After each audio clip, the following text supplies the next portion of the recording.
আসসালামু আলাইকুম। HSC 25 batch, কালকে তোমরা তোমাদের লাইফে এই পর্যন্ত যত পরীক্ষা তোমরা অ্যাপিয়ার করছো তার তার মধ্যে সব থেকে যে বড় পরীক্ষাটা কালকে তোমরা দিতে যাচ্ছ, তোমাদের এইচএসসি পরীক্ষা। তো তোমাদের ভয় হওয়াটা, চিন্তা হওয়াটা, স্ট্রেস হওয়াটা খুবই স্বাভাবিক, আমার নিজেরও হয়েছিল। বাট বিষয়টা কি, আমি যখন পরীক্ষার হলে বসছিলাম, 20 মিনিট পার হয়েছে, একটা কোশ্চেন আমি অ্যান্সার করছি, এরপরে মনে হয়েছে যে আমি নর্মাল কলেজের যে পরীক্ষাগুলো এগুলো দিচ্ছি, আমি আর মানে এইচএসসি যে তোমার স্ট্রেসটা ছিল বা টেনশনটা ছিল এটা আর আমার কাজ করে নাই। সো তোমাদেরও এটা হবে যখন তোমরা পরীক্ষা দেওয়া শুরু করবে। পরীক্ষার আগে অনেক ভয় কাজ করে, বাট পরীক্ষা দেওয়া শুরু করলে তোমাদের আর এই ভয়টা কাজ করবে না। আই হোপ তোমাদের পরীক্ষা অনেক ভালো হবে। সো তোমরা অনেক গাইডলাইন, অনেক সেশন আমাদের ফলো করছো এই পর্যন্ত, বাট পরীক্ষার আগের দিনে কিছু কথা আমরা তোমাদেরকে রিমাইন্ড করে দিতে চাই। সো ফার্স্ট অফ অল, যেটা তোমাদেরকে না বললেই না, সেটা হচ্ছে তোমরা যেটা করো, পরীক্ষার আগে সব রিভাইজ দিতে যাও, সব পড়া শেষ করতে হবে তোমার, তাই না? এই জন্য তুমি রাত জাগতে যাও। বাট তুমি যদি রাত জাগো, কালকে সকালে তোমার ভালো ঘুম যদি না হয়, পরীক্ষাতে তুমি খারাপ করবে, পরীক্ষাতে পুরোটা তুমি দিয়ে আসতে পারবে না, ঠিক আছে?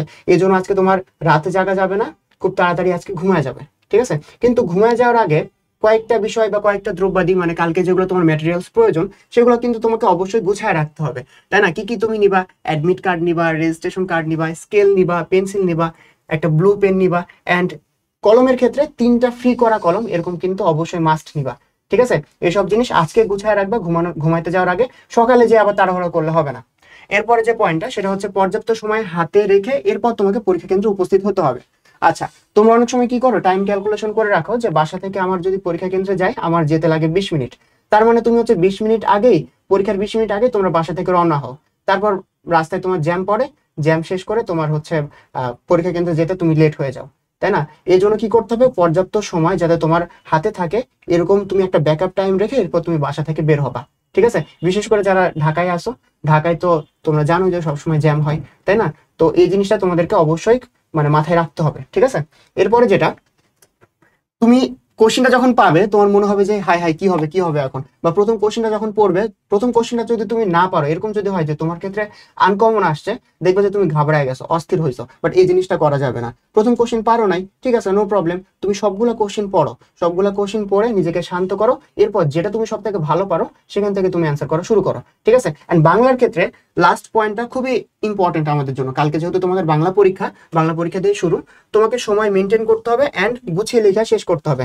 তোমরা হয়তো বোর্ডে আমার লেখা দেখে বুঝতেছো যে আমার লেখা খুব একটা ভালো না, বাট আমি বাংলায় 2 পেপার মিলে 192 পাইছিলাম, ঠিক আছে?